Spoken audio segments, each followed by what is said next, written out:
नमस्कार मित्रों, मैं अभिषेक सिंह आपके सामने तथागत सिविल सर्विसेज क्लास में फिर से उपस्थित हूं। आज का हमारा जो टॉपिक है वो है अंतर्राष्ट्रीय तिथि रेखा, इंटरनेशनल डेट लाइन। इससे पहले की क्लास में हम लोग समय तक के जो भी विषय थे वो सारे के सारे पढ़ चुके थे। उसी क्रम में अब आगे बढ़ते हैं, अर्थात अंतर्राष्ट्रीय जो तिथि रेखा है वो है। सबसे पहले तो बहुत साधारण तरीके से ध्यान रखिएगा, अंतर्राष्ट्रीय तिथि रेखा का निर्धारण 1884 में वाशिंगटन घोषणा के अंतर्गत हुआ है, 1884 की वाशिंगटन घोषणा के अंतर्गत। और इस रेखा का निर्धारण प्रोफेसर डेविडसन के द्वारा किया गया था। प्रोफेसर डेविडसन के द्वारा इस तिथि रेखा का निर्धारण किया गया था और यह 1884 की वाशिंगटन घोषणा के अंतर्गत शामिल की गई है कौन सी तिथि रेखा? वो है 180 डिग्री देशांतर। देखिए, अंतर्राष्ट्रीय तिथि रेखा डेट लाइन का मतलब ये है कि यह एक ऐसी लाइन है जिसके आधार पर हम पूरी ही पृथ्वी की तारीखों का निर्धारण करते हैं। पिछले जब हम 0 डिग्री देशांतर को पढ़ रहे थे, वो एक ऐसी रेखा थी जब हम पूरी ही पृथ्वी के टाइम की का निर्धारण कर रहे थे, क्योंकि वो अंतर्राष्ट्रीय समय रेखा थी। उसी प्रकार से जब हम 180 डिग्री देशांतर की बात करते हैं तो ये एक ऐसी रेखा है जो पूरी ही पृथ्वी की तिथियों का निर्धारण करती है। वो समय का निर्धारण करती थी 0 डिग्री, और यह तिथियों का निर्धारण करती है, डेट का निर्धारण करती है। तो ध्यान रखिएगा, 0 डिग्री समय रेखा जो है और ये 180 डिग्री तिथि रेखा कहलाती है।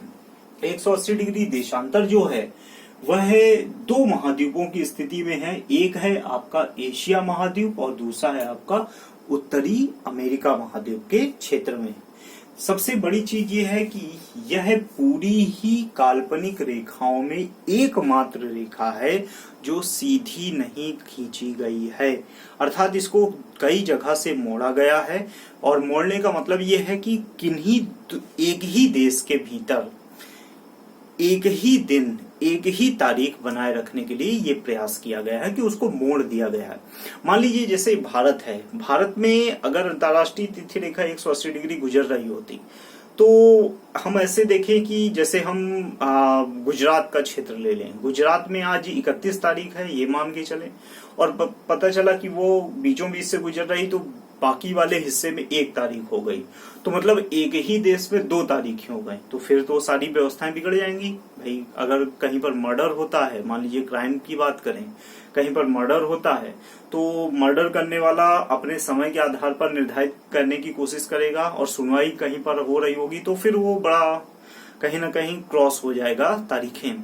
वो कहेगा कि मैं तो 1 तारीख को यहाँ पर उपस्थित था, और फाइल में जो तारीखें दर्ज होंगी वो 31 तारीख की दर्ज होगी, तो वो बड़ा अंतर आ जाएगा, बड़ा कंफ्यूजन हो जाएगा। इसी तरह की व्यवस्थाएं बिजनेस में भी हो सकती हैं, जन्म में भी हो सकती हैं, शिक्षा में भी हो सकती हैं, मेडिकल के अन्य क्षेत्रों में हो सकती हैं, या विभिन्न प्रकार की जितनी भी व्यवसायिक या सामान्य गतिविधि हैं उनमें हो सकती हैं। इसीलिए इन सब असुरक्षाओं से बचने के लिए, असुविधाओं से बचने के लिए 1884 में इस तिथि रेखा का निर्धारण किया गया। और ये भी किया गया कि जिन स्थानों के एक ही देश के बीच से गुजर रही थी तो उन स्थानों को एक साथ एक ही ढांचे में फिट कर लिया जाए, जिससे उस देश में किसी भी प्रकार की असुविधा न हो। इसके लिए क्या किया गया कि प्रशांत महासागर में, ये तो पूरा का पूरा प्रशांत का क्षेत्र है, ध्यान रखिएगा, प्रशांत महासागर का जो बेरिंग सागर है, खासतौर से नॉर्थ पोल पर, वहां पर साइबेरिया और अलास्का के मध्य इसे पहली बार, और दक्षिण में दक्षिणी गोलार्ध में न्यूजीलैंड या ओसेनिया का जो क्षेत्र है, ओसेनिया महाद्वीप, ऑस्ट्रेलिया महाद्वीप भी इसे सरल भाषा में कहते हैं, तो फिजी, टोंगा और चारगोस और न्यूजीलैंड जैसे जो द्वीपीय क्षेत्र है वहां पर इसको दूसरी बार मोड़ा गया। तो अर्थात ये कितनी बार मुड़ी है? 2 बार मुड़ी है। ध्यान रखिएगा, इसको 2 बार मोड़ा गया है। सबसे बड़ी चीज है, पहली बार ये बेरिंग सागर में साइबेरिया के जैसे ये क्षेत्र है, अगर ये थोड़ा सा क्षेत्र मान लीजिए दूसरी तारीख में चला जाता, क्योंकि ये लाइन तो सीधी जा रही है, अगर दूसरी तारीख में चला जाता तो, और इधर का हिस्सा दूसरी तारीख में रहता, तो इस क्षेत्र में और इस क्षेत्र के में कहीं ना कहीं बहुत बड़ी असुविधा उत्पन्न हो जाती। इसीलिए क्या किया गया कि इसको पहले पश्चिम की ओर मोड़ा गया, क्योंकि अलास्का पश्चिम की ओर है तो सीधा सा मतलब है पश्चिम की ओर पहली बार मोड़ा गया, और उसके बाद फिर इसको सीधा करने के लिए पूर्व दिशा की ओर मोड़ा गया। ये ध्यान रखिएगा, ये नहीं कह दीजिएगा कि पूर्व की ओर मोड़ा गया पहली बार, इसको पहले पश्चिम की ओर मोड़ा गया और पश्चिम से फिर इसको पूर्व की ओर सीधा करने के लिए मोड़ा गया।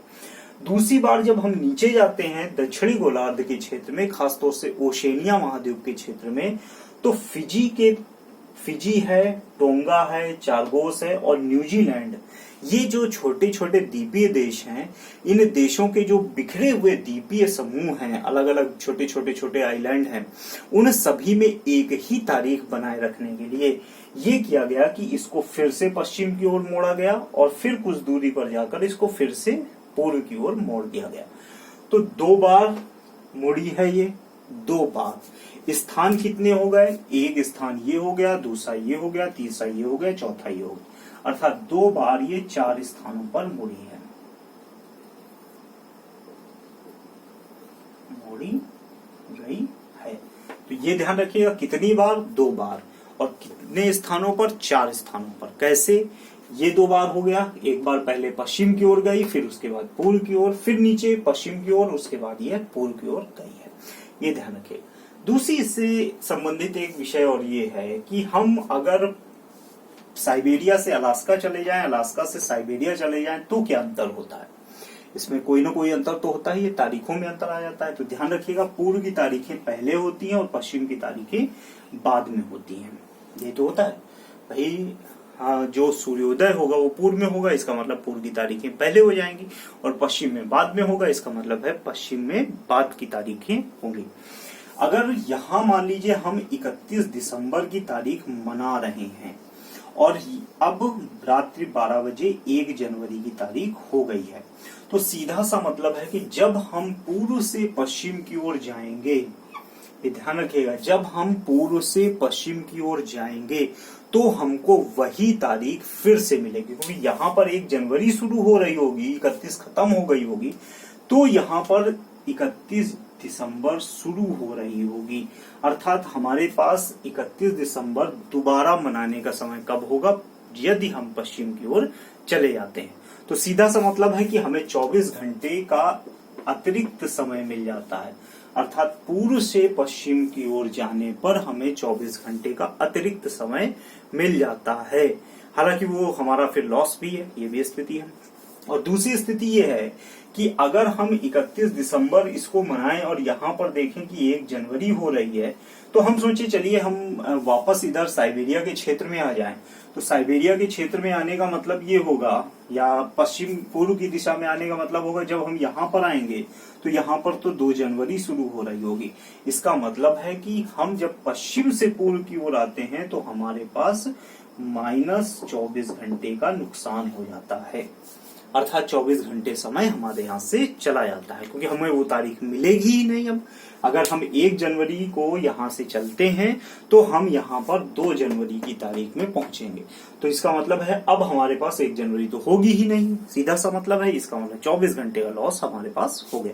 अगर 31 दिसंबर की हम रात्रि 12 बजे यहाँ पर चल देते हैं कि 1 जनवरी 1 मिनट बाद 1 जनवरी शुरू होने वाली है, यहाँ जाएंगे हमको 31 दिसंबर फिर से मिलेगी, ऐसा नहीं होगा।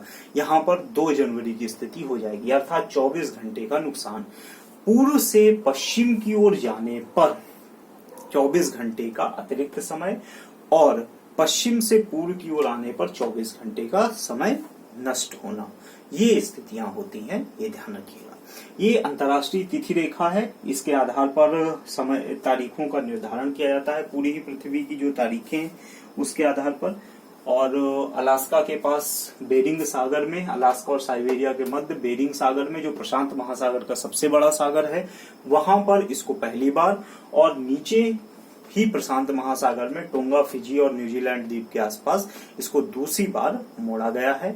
और यह 2 स्थानों पर कुल 4 बार मोड़ी गई। पहले पश्चिम की ओर मोड़ी गई है, उसके बाद यह वापस पूर्व की ओर मोड़ी गई। 2 और छोटे छोटे पॉइंट बचते हैं, एक है जिसे हम नक्षत्र दिवस कहते हैं, और दूसरा जो है जिसे हम सौर दिवस कहते हैं। इनको भी समझ लीजिए कि नक्षत्र दिवस क्या होते हैं और सौर दिवस क्या होते हैं।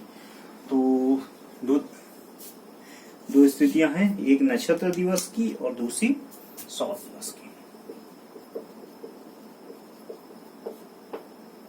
नक्षत्र आपको बताया भी था कि हमारी जो आकाशगंगा है उसमें 88 नक्षत्रों का एक समूह है।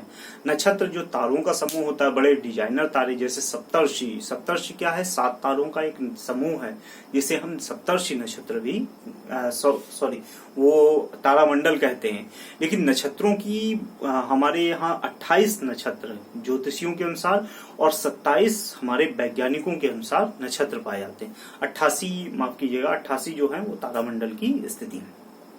दूसरी चीज ये है कि कोई जब पृथ्वी अपने घूर्णन की स्थिति में होती है तब पृथ्वी का कोई एक स्थान किसी एक नक्षत्र को पार करने में जितना समय लेता है, अर्थात वही स्थान उसी नक्षत्र के सामने आने में जितना समय लेता है, उसी को हम नक्षत्र दिवस कहते हैं। पृथ्वी के हमारे जो स्वरूप है, हमारा जो पूरा का पूरा आकाशगंगा क्षेत्र है, 27 नक्षत्रों की स्थिति है जो वैज्ञानिकों के आधार पर, और हमारे ज्योतिषियों के आधार पर 28 नक्षत्रों की स्थितियां हैं। जैसे रोहिणी नक्षत्र होता है, पुष्कर नक्षत्र होता है, तो इस तरह के कई सारे नक्षत्र होते हैं जो भी तारों का ही एक समूह वो भी होता है, लेकिन माफ कीजिएगा वो तारामंडल से अलग स्वरूप होता है। तारामंडल की संख्या 28 है।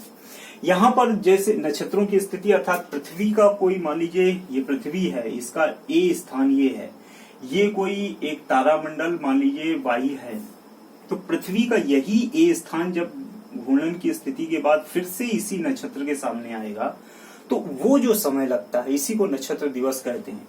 और नक्षत्र दिवस का जो समय होता है 23 घंटा 56 मिनट और 04 सेकंड। ध्यान रखिएगा, 23 घंटा 56 मिनट और 4 सेकंड का जो समय होता है वो नक्षत्र दिवस का समय होता है, अर्थात एक ही स्थान पर उत्तरोत्तर दूसरी बार पहुंचना। दूसरा जो होता है वो सौर दिवस होता है,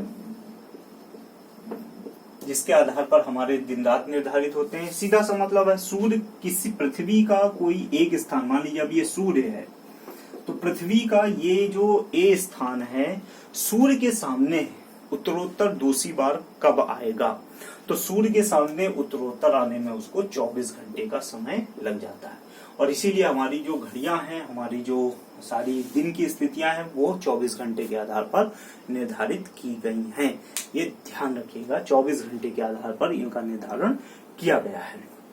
अब कई बार प्रश्न आता है कि सौर दिवस और नक्षत्र दिवस में कितना अंतर है, तो इससे इसको घटा लीजिए, आपका 3 मिनट 56 सेकंड का अंतर आ जाएगा। अगर पूछता है सौर दिवस माइनस नक्षत्र दिवस, इन दोनों के बीच में कितना अंतर है, तो 3 मिनट 56 सेकंड का अंतर होता है। तो ठीक है मित्रों, तो ये नक्षत्र दिवस है। सौर दिवस, नक्षत्र दिवस ध्यान रखिएगा, वो तारामंडल मैंने अचानक से निकल गया, वो तारामंडल या स्वरूप जो है वो 88 तारामंडलों का अलग है। नक्षत्र जो है उनकी संख्या 27 ही है, और हमारे ज्योतिषियों के अनुसार 28 नक्षत्र होते हैं। तो ये हमारे अंतर्राष्ट्रीय तिथि रेखा इत्यादि का विषय समाप्त होता है। इसके बाद अगला जो चैप्टर होगा वो होगा पृथ्वी की आंतरिक संरचना, अर्थात पृथ्वी का अनुप्रस्थ काट के भीतर की संरचना कैसी है उसके विषय में। मिलते हैं अगली क्लास में। बहुत बहुत धन्यवाद।